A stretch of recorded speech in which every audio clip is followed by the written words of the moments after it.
नमस्कार, बुलेटिनमध्ये स्वागत आणि राष्ट्रीय आणि आंतरराष्ट्रीय बातम्यांचा आढावा घेऊया दुनियादारीमधून। अमेरिकेमधील फिलाडेल्फियामधील शॉपिंग मॉलजवळ छोटं विमान कोसळलं आणि या दुर्घटनेमध्ये एक घर आणि अनेक गाड्यांना आग लागल्याची माहिती आहे। विमान क्रॅश झालं, यावेळी परिसरातील हवामान थंड आणि ढगाळ होतं। परिणामी दृश्यमानता कमी असल्यानं हा अपघात झाल्याचं कळतंय आणि संध्याकाळी 6 वाजल्यानंतर ही दुर्घटना घडली आहे। हा अपघातामध्ये 6 जणांचा मृत्यू झालाय आणि अनेक जण जखमी सुद्धा झालेत। अमेरिकेचे राष्ट्राध्यक्ष डोनाल्ड ट्रम्प यांनी या घटनेबद्दल शोक व्यक्त केलाय। अमेरिकेतील वॉशिंग्टन डीसी इथं झालेल्या विमान अपघाताचा ब्लॅक बॉक्स सापडलेला आहे। अपघातामध्ये विमानातील सर्व 67 जणांचा मृत्यू झालेला होता। 2009 नंतर अमेरिकेमधील हा सर्वात मोठा विमान अपघात होता आणि अपघातात विमानाला धडकलेल्या लष्कराच्या हेलिकॉप्टरचा ब्लॅक बॉक्स सापडलेला आहे। यावरून आता अपघात अखेर कसा झाला, हेलिकॉप्टर अचानक विमानाला कसं धडकलं हे सुद्धा कळेल। अमेरिकेचे राष्ट्राध्यक्ष डोनाल्ड ट्रम्प यांनी कॅनडा आणि मेक्सिकोवर कर लादलेला आहे। कॅनडा आणि मेक्सिकोवर 25% कर लादण्यात आलेला आहे, तर चीनवर 10% कर लादण्याची शक्यता वर्तवली जाते। या घोषणेच्या आदेशावर त्यांनी सही सुद्धा केली आहे आणि हा कर टाळण्यासाठी मेक्सिको, कॅनडा किंवा चीन काहीही करू शकत नाहीये असं ठाम मत ट्रम्प यांनी व्यक्त केलंय। व्हाईट हाऊसच्या प्रवक्ता कॅरोलाइन लेविट यांनी ही माहिती दिली आहे। कॅनडावर अमेरिकेनं कर लादला तर आम्ही देखील कारवाई करू असा इशारा कॅनडाचे माजी पंतप्रधान जस्टिन ट्रुडो यांनी दिलाय। अमेरिकन संसदेमध्ये यूएस काँग्रेसनं चीनच्या आर्टिफिशियल इंटेलिजन्स चॅटबॉट टीसीपीच्या वापरावर बंदी घातली आहे। एआय तंत्रज्ञानाच्या जलद विकासामुळे सुरक्षा आणि प्रशासकीय आव्हानांना सामोरं जावं लागतं आणि त्यामुळे यूएस काँग्रेस एआय वापरलं जाऊ शकतं असं सुद्धा त्यांनी म्हटलेलं आहे। अमेरिकन काँग्रेसनं एआय उत्पादनाच्या वापरावर बंदी घालण्याची ही पहिलीच वेळ नाही आहे। 2023 मध्ये चॅट जीटीपीच्या वापरावर अमेरिकेमध्ये मर्यादा घालण्यात आलेली होती। त्याचप्रमाणे गेल्या वर्षी एप्रिलमध्ये मायक्रोसॉफ्ट को पायलटच्या वापरावर सुद्धा बंदी घालण्यात आलेली होती। ब्रिटनच्या माजी गृहसचिव सुएल ब्रेवरमन यांनी ब्रिटनसह जगाला धोक्याचा इशारा दिलाय। ब्रिटन मुस्लिम कट्टरतावादाच्या हातामध्ये पडू शकतो आणि पुढील 2 दशकांमध्ये इराणसारखा पाश्चिमात्य देशांचा शत्रू होऊ शकतो असं सुद्धा त्या म्हणतात। वॉशिंग्टन डीसी मधील हेरिज फाउंडेशन इथं उजव्या विचारसरणीचा संघटनेचा कार्यक्रम पार पडला आणि या कार्यक्रमामध्ये केलेल्या एका भाषणात सुएला यांनी हा इशारा दिलाय। त्यांनी ट्रम्प यांच्या घोषणेप्रमाणेच ब्रिटनच्या जनतेला मेक ब्रिटन ग्रेट अगेन असं आवाहन केलंय। अमेरिकेमध्ये डोनाल्ड ट्रम्प पुन्हा सत्तेमध्ये येताच बांगलादेशच्या अंतरिम सरकारपुढे नवं आव्हान उभं राहिलंय। अमेरिकन सरकारनं बांगलादेशला दिली जाणारी आर्थिक मदत थांबवलेली आहे आणि त्यामुळे आंतरराष्ट्रीय संस्थांद्वारे चालवलेले अनेक विकास प्रकल्प आणि योजना सुद्धा अडचणीत आल्या। याचा थेट परिणाम अर्थव्यवस्थेवर आणि बेरोजगारीच्या दावावर होतोय। अमेरिकेच्या ट्रम्प प्रशासनानं नेहमीच आपल्या अमेरिका फर्स्ट धोरणावर भर दिलाय आणि ज्यामध्ये परकीय मदत कमी करणं हा एक महत्त्वाचा मुद्दा असणार आहे। दक्षिण कोरियाचे राष्ट्राध्यक्ष युन सुक येओल यांच्या समर्थकांनी सोलमध्ये रॅली काढत सभेचं आयोजन केलेलं होतं आणि येओल यांच्या समर्थनार्थ या हजारो समर्थकांनी प्रमुख रस्ता रोखून धरला। आपत्कालीन मार्शल लॉ लागू करून बंडाचं नेतृत्व केल्याच्या आरोपाखाली युन दोषी ठरलेत आणि न्यायालयानं आधीच त्यांची तुरुंगामध्ये रवानगी केलेली असून खटल्याच्या सुनावणीसाठी त्यांना डिटेन्शन सेंटरमधून सेऊल कोर्टामध्ये आणण्यात आलं। मालदीवचे राष्ट्राध्यक्ष मोहम्मद मुइझू अर्थव्यवस्था चालवण्यासाठी भारताकडून मोठ्या प्रमाणामध्ये आर्थिक मदत घेत आहेत, तर दुसरीकडे भारताच्या विरोधकांसोबतच मैत्री वाढवत आहेत। त्यांच्या धोरणांमुळे मालदीवच्या अर्थव्यवस्थेला मोठा धोका निर्माण झालाय। तरी सुद्धा मालदीवने चीन आणि तुर्कीसारख्या देशांसोबत मुक्त व्यापार किंवा प्राधान्य व्यापार करारांवर स्वाक्षऱ्या केल्यात। मालदीवच्या या धोरणांचा विचार करूनच भारत आपल्या पुढच्या धोरणांची आखणी करेल असा कडक इशारा भारताच्या परराष्ट्र मंत्रालयानं दिलाय। युक्रेनच्या अनेक शहरांवर रशियानं शनिवारी रात्रभर जोरदार हल्ले केले आणि यावेळी रशियाने अनेक क्षेपणास्त्र डागलेली आहेत। सोबतच ड्रोनच्या सहाय्याने सुद्धा स्फोटं घडवलेली आहेत। पूर्व पोल्टावा भागामधील एका निवासी इमारतीला रशियाच्या या हवाई हल्ल्याचा मोठा फटका बसतोय आणि या हल्ल्यामध्ये दोघांचा मृत्यू झाला। एका चिमुकल्यासह 7 जण जखमी झालेत। एका क्षेपणास्त्रानं दक्षिणेकडील ओडेशा शहराच्या ऐतिहासिक केंद्राला लक्ष्य केलंय आणि त्यामध्ये दोघांचा मृत्यू झाल्याची माहिती युक्रेनच्या स्टेट इमर्जन्सी सर्व्हिसेसने दिली आहे। भारताचं लष्करी सामर्थ्य वाढलेलं आहे, तर पाकिस्तानची स्थिती घसरल्याचं ग्लोबल फायर पॉवर इंडेक्सच्या 2025च्या अहवालामधून समोर आलंय. या अहवालानुसार लष्करी सामर्थ्यामध्ये भारत जगामध्ये चौथा बलवान देश ठरलाय आणि या मानांकनावरून भारत आता एक मजबूत लष्करी शक्ती म्हणून उदयास येत असल्याचे दिसतंय. भारताचा शेजारी असलेल्या दहशतवादाला खतपाणी घालून भारत विरोधी कट कारस्थानं करणारा पाकिस्तान घसरून 12व्या स्थानावर पोहोचलेला आहे आणि या अहवालामध्ये अमेरिका पहिल्या क्रमांकावर असल्याची माहिती. रशिया आणि चीन हे देश त्या खालोखाल आहेत.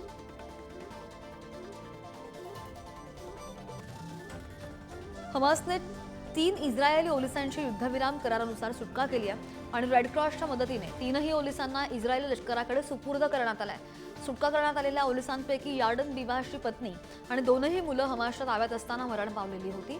तर त्याच्या बदल्यामध्ये इस्रायल लवकरच 183 पॅलेस्टिनी कैद्यांची सुटका करणार आहे. तर हा करार लागू झाल्यापासून एकूण 10 इस्रायली आणि 5 स्थायी ओलिसांची सुटका करण्यात आली आहे.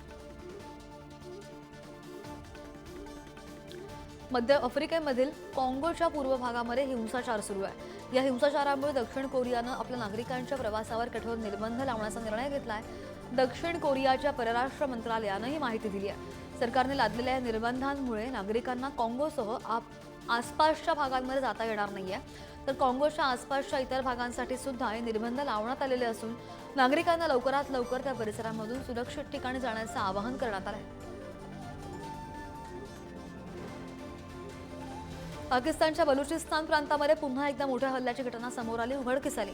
बलुचिस्तान लिबरेशन आर्मी या बंडखोर संघटनेनं मंगोशर भागामध्ये पाकिस्तानी लष्कराच्या तळावर जोरदार हल्ले केले आणि या हल्ल्यामध्ये 17 पाकिस्तानी सैनिक ठार झालेले असून मृतांचा आकडा वाढण्याची शक्यता.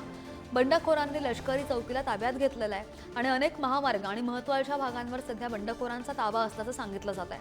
त्यामुळे पाकिस्तान सरकार आणि लष्करासाठीचा हा मोठा धक्का मानला जातोय.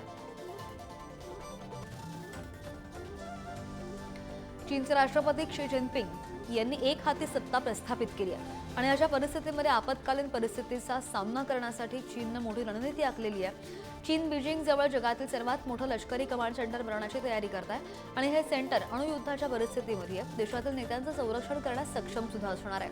1500 एकर जागेमध्ये उभारण्यात येत असलेलं हे कमांड सेंटर अमेरिकन संरक्षण मंत्रालयाचं मुख्यालय असलेल्या पेंटागॉनपेक्षा 10 पटीने अधिक मोठं आहे. भारताने अनेक वेळा कॅनडामधील खलिस्तानी हालचालींविषयी चिंता व्यक्त केली आहे. तसंच भारत सरकार सातत्याने पंतप्रधान जस्टिन ट्रुडो सरकारकडे खलिस्तानी गटांविरोधात कठोर कारवाईची मागणी करत होतं आणि याच अनुषंगाने नुकताच झालेल्या एका सर्वेक्षणामधून कॅनडाच्या नागरिकांनी खलिस्तान चळवळीबाबतची मानसिकता समोर आणली आहे. 72% कॅनडियन नागरिकांनी खलिस्तानी आंदोलनासारख्या फुटीरतावादी गटांविरुद्ध कठोर धोरण लागू करण्याची गरज असल्याचं मत व्यक्त केलं आहे. दुसरीकडे 54% लोकांनी या खलिस्तानी चळवळींना विरोध दर्शवला आहे.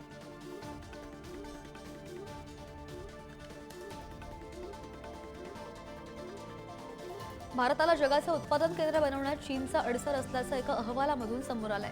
जगातील सध्याच्या अस्थिर वातावरणामध्ये सरकार, खासगी क्षेत्र, अभ्यास गट, संशोधन संस्था यांच्यामध्ये उत्तम समन्वय साधून केलेले प्रयत्न देशाला जगाचं उत्पादन केंद्र बनवू शकतील.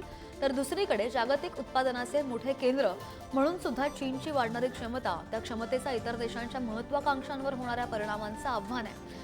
यासोबतच ऊर्जा निर्मिती होते. या ऊर्जा निर्मितीसाठी आवश्यक साहित्य, खनिज, यंत्रांच्या पुरवठ्यावर चीनच्या वाढत्या मक्तेदारीचा सुद्धा अहवालामध्ये उल्लेख आहे. भारत बांगलादेशच्या आजूबाजूच्या 150 यार्ड जमिनींसंदर्भात दोनही देश 17 फेब्रुवारीला आमने-सामने येणार आहेत. भारत उभय बांगलादेशमधील सुमारे 5000 किलोमीटर लांबीची सीमा तारांच्या कुंपणाने व्याप्त आहे आणि याला बांगलादेशाचा आक्षेप आहे. बांगलादेशच्या आक्षेपांवर माजी लष्करी अधिकारी AK सूद यांनी सुद्धा वक्तव्य केलं, भाष्य केलंय. भारत तार कुंपण हे संरक्षण संरचना मानत नाही, परंतु बांगलादेश आणि पाकिस्तान यावर विश्वास ठेवतात. 2025च्या सुरुवातीला भारताने बांगलादेशचा उच्चायुक्त मोहम्मद नूरुल इस्लाम यांना या मुद्द्यावर भारतामध्ये बोलावलं होतं, असं सुद्धा त्यांनी म्हटलंय.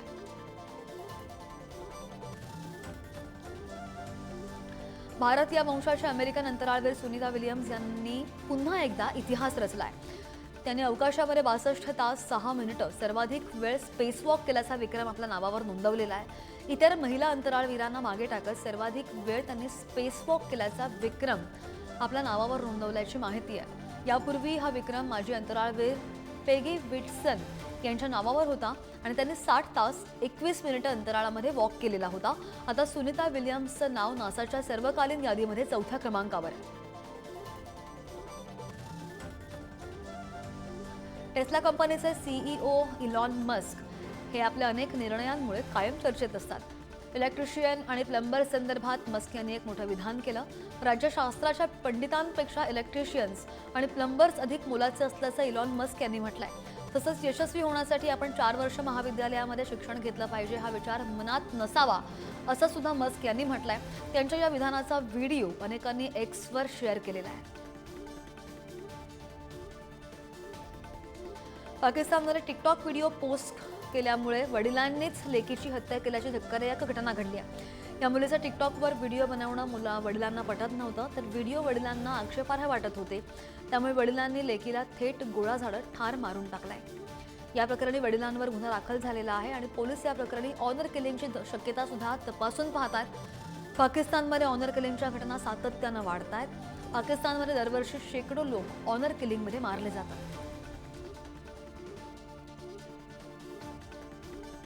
भारताने स्वदेशी रॉकेट लॉन्चर सिस्टीम पिनाकाची निर्मिती केलेली आहे आणि पिनाकामुळे शत्रूची झोप आता सध्या उडणार आहे. 44 सेकंदामध्ये 12 रॉकेट सोडण्याची पिनाकाची क्षमता आहे.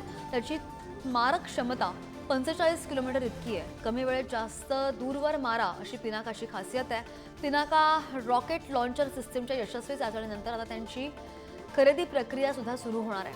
कॅबिनेट कमिटी ऑन सिक्युरिटीनं या खरेदीस मंजुरी दिली आहे आणि गेल्या वर्षी DRDOनं पिनाका रॉकेट सिस्टीमची चाचणी केलेली होती. ही चाचणी आता यशस्वी झाली आहे.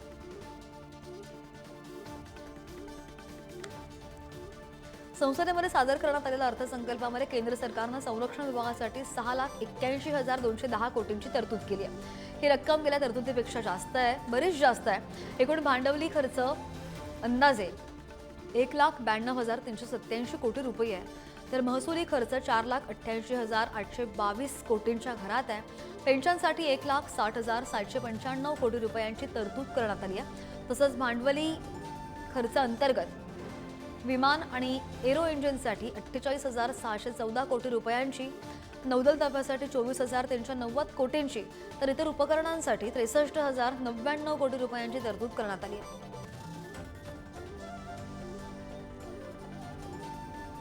केंद्रीय अर्थसंकल्प 2025 वर केंद्रीय मंत्री पियुष गोयल यांनी सुद्धा प्रतिक्रिया दिली आहे. देशामध्ये रोजगाराच्या भरपूर संधी निर्माण होतील, प्रत्येक क्षेत्रात रोजगाराच्या संधी उपलब्ध होतील असं गोयल म्हणाले. केवळ लेदर आणि फुटवेअर क्षेत्रात प्रत्यक्ष आणि अप्रत्यक्षपणे 22 लाख अधिक रोजगार निर्माण होण्याची शक्यता आणि मागील वर्षी जाहीर केलेल्या 5 PM योजनांमुळे देशातील तरुण अधिक रोजगारक्षम होणार आहेत आणि यासह विकास भारत 2047चा पाया तयार करण्याचा हा अर्थसंकल्प आहे असं सुद्धा वक्तव्य गोयल यांनी केलं आहे. अर्थमंत्री निर्मला सीतारामन यांनी अर्थसंकल्प 2025 सादर केला आणि या अर्थसंकल्पात सीतारामन यांनी कॅन्सरग्रस्त रुग्णांना दिलासा देत कॅन्सरच्या औषधांवरील सीमा शुल्क हटवण्याची घोषणा केली आहे. 36 औषधांवरील शुल्क कर पूर्णपणे रद्द करण्यात येणार आहे आणि त्यामुळे ही औषधं सुद्धा स्वस्त होणार आहेत. सर्व जिल्हा रुग्णालयांमध्ये कॅन्सर डे केअर सेंटर सुरू करण्यात येणार असल्याची मोठी घोषणा सुद्धा अर्थमंत्र्यांनी केली आहे. अर्थमंत्र्यांनी अर्थसंकल्पात AI केंद्र स्थापन करण्यासाठी 500 कोटी रुपयांची तरतूद केल्याची घोषणा केली आहे आणि त्यामुळे भारताला जागतिक AI तंत्रज्ञानात स्थान मिळणार आहे. यापूर्वी निर्मला सीतारामन यांनी 2023च्या अर्थसंकल्पीय अधिवेशनामध्ये आघाडीच्या शैक्षणिक संस्थांमध्ये 3 AI सेंटर्स ऑफ एक्सलन्स स्थापन करण्याची घोषणा केलेली होती. दरम्यान नुकतंच चीनमधील कंपनीने डीपसीक नावाचं AI तंत्रज्ञान विकसित केलं आहे आणि त्या दृष्टीने अर्थसंकल्पातील घोषणा भारताचं सावध पाऊल मानलं जात आहे. दिल्ली विधानसभेच्या निवडणुकांच्या प्रचाराचा धुरळा उडू लागलेला आहे आणि आचारसंहिता लागू होण्याच्या अगोदर रविवारी प्रचाराची रंगत सुद्धा पाहायला मिळणार आहे. त्या अनुषंगाने भाजपने एनडीएच्या सर्व खासदारांना दिल्लीमध्येच थांबून प्रचार करण्याच्या सूचना केल्यात. एनडीएचा घटक असलेल्या शिंदेच्या सेनेचे खासदार सुद्धा भाजपचा प्रचार करणार आहेत आणि शिंदेच्या शिवसेनेचे श्रीकांत शिंदे, रवींद्र वायकर यांच्यासह इतर खासदार प्रचारामध्ये सहभागी होतील. दिल्लीमध्ये आप, भाजपा आणि काँग्रेसमध्ये तिहेरी लढत पाहायला मिळणार आहे. भारताचे 16वे मुख्य निवडणूक आयुक्त नवीन चावला यांचं निधन झालंय. वयाच्या 79व्या वर्षी त्यांनी अखेरचा श्वास घेतला. भारतीय निवडणूक आयोगानं चावला यांच्या निधनाबद्दल शोक व्यक्त केलाय. नवीन चावला हे भारतीय प्रशासकीय सेवा कॅडरच्या 1969च्या बॅचचे एक हुशार अधिकारी होते. 2005 ते 2009 या कालावधीमध्ये निवडणूक आयुक्त, नंतर त्यांच्या पुढचे 2 वर्ष ते मुख्य निवडणूक आयुक्त सुद्धा होते. त्यांच्या कार्यकाळामध्ये निवडणूक आयोगानं 2009 मध्ये लोकसभेच्या सार्वत्रिक निवडणुका आणि 7 राज्यांमधील विधानसभांच्या सार्वत्रिक निवडणुका यशस्वीरित्या पार पाडल्या होत्या. उत्तर प्रदेशचे मुख्यमंत्री योगी आदित्यनाथ यांनी महाकुंभ क्षेत्राची हवाई पाहणी केली आहे. तसंच योगी यांनी 29 महाकुंभ दरम्यानच्या चेंगराचेंगरीची घटना घडलेल्या ठिकाणाची भेट सुद्धा दिली आहे. मौनी अमावस्येचा मुहूर्त महाकुंभ मेळ्यामध्ये शाही स्नानासाठी अतिशय पवित्र मानला जातो आणि या मुहूर्तावर स्नान करण्यासाठी प्रयागराज येथील महाकुंभ मेळ्यात एकाच दिवशी भाविकांची अलोट गर्दी होती. या चेंगराचेंगरीनंतर मुख्यमंत्री योगी आदित्यनाथ यांनी या घटनेसंदर्भात तातडीने उपाययोजना करण्याच्या सूचना केलेल्या होत्या. उत्तर प्रदेशमधील महाकुंभ मेळ्यामध्ये चेंगराचेंगरी झाल्याची घटना घडलेली होती आणि दरम्यान महाकुंभामध्ये एकाच ठिकाणी चेंगराचेंगरी झाली की 2 ठिकाणी, या संदर्भात अजूनही प्रश्नचिन्ह उपस्थित करण्यात येत आहे. महाकुंभामध्ये एकाच ठिकाणी नाही तर 2 ठिकाणी चेंगराचेंगरी झाल्याचा दावा काही प्रत्यक्षदर्शींच्या म्हणण्यानुसार करण्यात येतोय. मात्र आता महाकुंभामध्ये चेंगराचेंगरी ही घटना नेमकी झाली कशी, घडली कशी, चेंगराचेंगरीची एक घटना घडली की 2 याची सखोल चौकशी करण्यात येणार असल्याची माहिती DIG वैभव कृष्णा यांनी दिली आहे. जगप्रसिद्ध गंगा आरती 5 फेब्रुवारीपर्यंत थांबवण्यात आलेली आहे. वाराणसीमधील भाविकांची वाढती संख्या पाहता कोणताही अनुचित प्रकार घडू नये म्हणून ही आरती बंद करण्यात आली आहे. भाविकांनी हा तात्पुरता बदल समजून घेऊन स्वीकार करावा आणि संयम राखावा असं आवाहन सुद्धा गंगोत्री सेवा समिती व्यवस्थापनानं केलेलं आहे. इतर घाटांवर गंगा आरती आयोजित करणाऱ्या समित्यांनी सुद्धा दिलेल्या मार्गदर्शक सूचना आणि पर्यायी व्यवस्थांचं पालन करण्याची विनंती प्रशासनानं केली आहे. सनातन धर्माच्या आध्यात्मिक शक्ती आणि जीवनशैलीने प्रभावित होऊन जगभरातील लोक भारतीय संस्कृतीकडे आकर्षित होत आहेत आणि यावर्षी 150हून अधिक परदेशी नागरिकांनी घेतलेली सनातन धर्माची दीक्षा पाहायला मिळते. तर मकर संक्रांतीच्या मुहूर्तावर शक्तिधाम आश्रमामध्ये 62 परदेशी नागरिकांनी दीक्षा घेतलेली होती. तेव्हापासून ही संख्या सातत्यानं वाढतीये. यावर्षी दीक्षा घेणाऱ्यांमध्ये अभियंते, संशोधक, संगीतकार, कलाकार यांचा सुद्धा समावेश पाहायला मिळाला, जे भारतातील प्राचीन ज्ञान आणि संस्कृतीने प्रभावित होऊन सनातन परंपरा स्वीकारत आहेत. प्रयागराज येथे सुरू असलेल्या कुंभमेळ्यामध्ये जगभरातील कोट्यावधी भाविक गंगा स्नान करत असतात.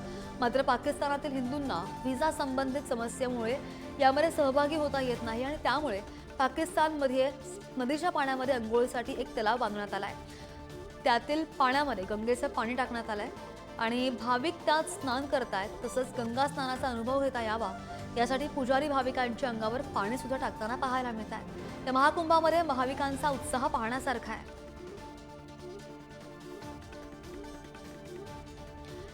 EVMच्या दिवाळखोरी प्रक्रियेसाठी रिझर्व्ह बँकेनं राष्ट्रीय कंपनी कायदा न्याय प्राधिकरणाकडे अर्ज दाखल केला आहे आणि नवी दिल्ली खंडपीठाला EVMचा संचालक मंडळानं जबाबदाऱ्या पूर्ण करण्यास हैगय केल्यानं दिवाळखोरी प्रक्रिया सुरू करावी असं सुद्धा सांगण्यात आलंय. गेल्या आठवड्यामध्ये EVMचे संचालक मंडळ बरखास्त करून रिझर्व्ह बँकेनं पंजाब बँकेचे माजी मुख्य महाव्यवस्थापक रामकुमार यांची प्रशासक म्हणून नियुक्ती सुद्धा केली आहे. तामिळनाडूमधील रामेश्वरम इथं बांधण्यात आलेल्या नवीन रेल्वे पुलावर रामेश्वरम एक्सप्रेसची यशस्वी चाचणी घेण्यात आली आहे. पंबन पूल हे अभियांत्रिकीचं अप्रतिम उदाहरण आहे आणि बंगालच्या उपसागरावर बांधलेला हा पूल 2 किलोमीटर लांबीचा असून तो सध्याच्या पंबन पुलाला समांतर बांधण्यात आला आहे. पंबन ब्रिज हा देशामधील पहिला व्हर्टिकल लिफ्ट ब्रिज आहे आणि हा पूल रामेश्वरमला तामिळनाडूशी जोडतो. 2 वर्षांनंतर रेल्वे सेवा पुन्हा सुरू झाल्यानं स्थानिक लोक फार खुश आहेत. उत्तर प्रदेशच्या गाझियाबादमध्ये भीषण दुर्घटना घडली. बोपुरा चौकाजवळ गॅस सिलेंडर्स वाहून नेणाऱ्या ट्रकला मोठी आग लागली आणि या आगीमुळे ट्रकमधील सिलेंडर्सचे स्फोट झाले. या स्फोटांचा आवाज 2 ते 3 किलोमीटर्सपर्यंत दूरपर्यंत ऐकायला आला. स्थानिकांनी ही माहिती दिली आहे. दरम्यान अग्निशमन दलाच्या जवानाने तातडीने घटनास्थळी दाखल होत आग आटोक्यात आणलेली आहे आणि या घटनेचा व्हिडिओ सुद्धा समाज माध्यमांवर बराच व्हायरल होतोय. पोलीस या घटनेचा तपास करत असून आगीचं कारण शोधण्याचा प्रयत्न करत आहेत.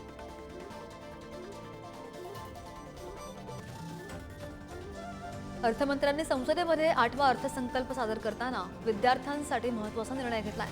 सीतारामन यांनी IITच्या 6,500 आणि वैद्यकीय महाविद्यालयांमध्ये 10,000 जागा वाढवणार असल्याची घोषणा केली.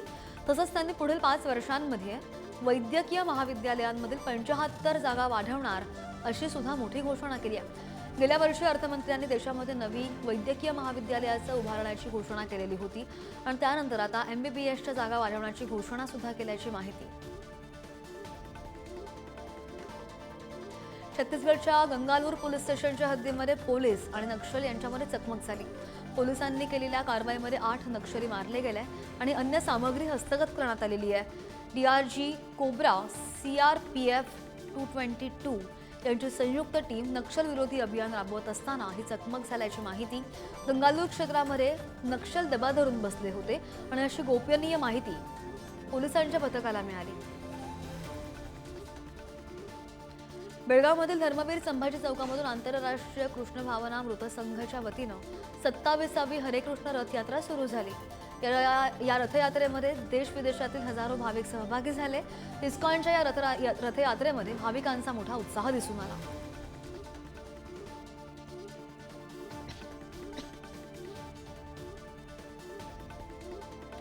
टीम इंडियाचा वेगवान गोलंदाज हर्षित राणा याने इंग्लंड विरुद्धच्या सामन्यामध्ये पदार्पण करून अनोखा विक्रम रचलाय. भारत आणि इंग्लंड यांच्यावरील 4था T20 सामना पुण्यामध्ये खेळला गेला आणि या सामन्यामध्ये शिवम दुबेला दुखापत झाल्यानंतर हर्षित राणाला पर्याय म्हणून खेळण्याची संधी मिळाली. राणाने मैदानामध्ये उतरताच अनोखा विक्रम केलाय आणि ऑब्स्टिट्यूट म्हणून पदार्पण करणारा तो जगामधील पहिला खेळाडू ठरलाय. इनिंगच्या शेवटच्या षटकामध्ये जेमी याचा चेंडू दुबेच्या हेल्मेटला लागला आणि त्यामुळे दुबेच्या जागी राणा मैदानामध्ये आलेला होता.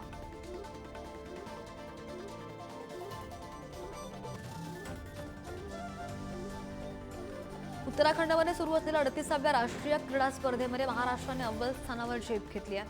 मणिपूर, सेनातल आणि कर्नाटकच्या संघांना मागे टाकून महाराष्ट्र 5व्या दिवशी अव्वल स्थानावर विराजमान झालाय.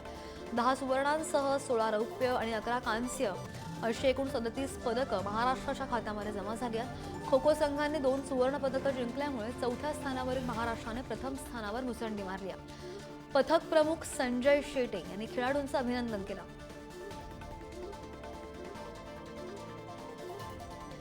अंडर-19 वुमन्स वर्ल्ड कपचा अंतिम सामना रविवारी रंगणार आहे आणि फायनल्समध्ये भारत विरुद्ध दक्षिण आफ्रिका असा चुरशीचा सामना पाहायला मिळेल.